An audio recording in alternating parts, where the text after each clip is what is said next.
Welcome friends, health.ob-তে আপনাদের সকলকে স্বাগত।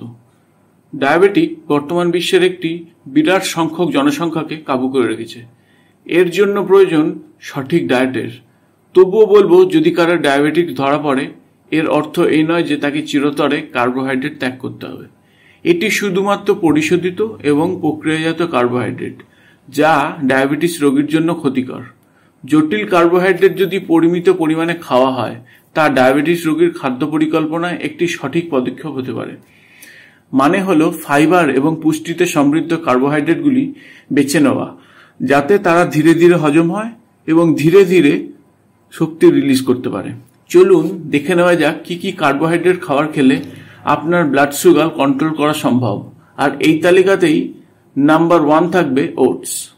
প্রাতরাশের জন্য ওটস খাওয়া স্বাস্থ্যকর অভ্যাসগুলির মধ্যে একটি অবশ্যই আপনি বিচার করতে পারেন। এটি মিষ্টির পরিবর্তে একটি সুস্বাদু রেসিপি হতে পারে, আর এর সাথে আপনার পছন্দের সবজি যোগ করে রোজকার খাবারে এটিকে অন্তর্ভুক্ত করতে পারেন। ওটস একটি জটিল কার্বোহাইড্রেট, তাই তারা রক্তে শর্করার মাত্রার সাথে আপোষ না করেই পুষ্টি সরবরাহ করে। এছাড়াও তারাই একমাত্র সিরিয়াল যারা প্রোটিন এবং কার্বোহাইড্রেট সমৃদ্ধ। নাম্বার 2, গোটা শস্য। গোটা শস্য হজম হতে বেশি সময় নেয় এবং ধীরে ধীরে তাদের শক্তি ক্ষয় করে, ফলে রক্তে শর্করার পরিমাণ ধীরে ধীরে বৃদ্ধি পায়। সর্বোত্তম ফলাফলের জন্য সম্পূর্ণ গমের রুটি, পাস্তা, ওটস, বার্লি এগুলি রোজকার খাদ্য তালিকায় আপনি রাখতে পারেন। নাম্বার 3, মিষ্টি আলু। মিষ্টি আলু একটি স্বাস্থ্যকর বিকল্পগুলির মধ্যে অন্যতম। মিষ্টি আলু হলো একটি স্টার্চ মূল উদ্ভিজ্জ। এদের একটি মিষ্টি স্বাদ এবং একটি ক্রিমি টেক্সচার আছে। এগুলি ভিটামিন, খনিজ এবং ফাইবার সমৃদ্ধ। এটির আরও পুষ্টিগুণ রয়েছে এবং এটি ধীরে ধীরে হজম হয়। এইভাবে ডায়াবেটিস রোগীদের জন্য উপযুক্ত বলে মনে করা হয় এটিকে। ভালো ক্যালোরি নিয়ন্ত্রণের জন্য সেদ্ধ, ভাজা অথবা বেক করে আপনি এটাকে খেতে পারেন। নাম্বার 4, আপেল এবং নাশপাতি। এই দুটি ফলই উচ্চ ফাইবার উপাদান এবং শর্করার পরিমাণ কম থাকে।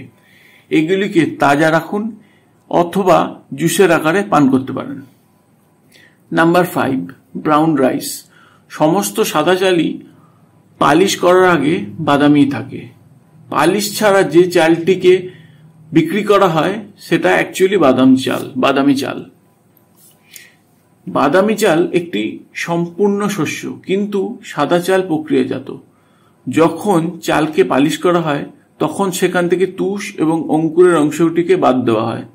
চালের অঙ্কুরিত অংশে প্রচুর পরিমাণে খনিজ এবং তুষে অনেকটাই ফাইবার থাকে, তাই এটি ডায়াবেটিসের পক্ষে অত্যন্ত ভালো। নাম্বার 6, ডেয়ারি জাতীয় খাবার। শুধুমাত্র আপনার ডায়াবেটিস আছে বলে দুধ এবং পনির এড়িয়ে যাবেন তা কিন্তু একেবারেই নয়। কার্বোহাইড্রেট কন্টেন্ট কম থাকার জন্য এটি সবসময় পুষ্টি সমৃদ্ধ খাবার, যা ইনডাইরেক্টলি ডায়াবেটিক্স প্রিভেনশনে হেল্প করে। আশা করি আপনাদের এই ইনফরমেশনগুলো কাজে লাগবে। আপনারা অবশ্যই আমাকে কমেন্ট করে আপনাদের মতামত জানাবেন, আর চ্যানেলটিকে সাবস্ক্রাইব করে বেল আইকনটিকে ক্লিক করে দিন। তাহলে নতুন নতুন ভিডিও আপলোড হলেই আপনারা নোটিফিকেশন পেয়ে যাবেন।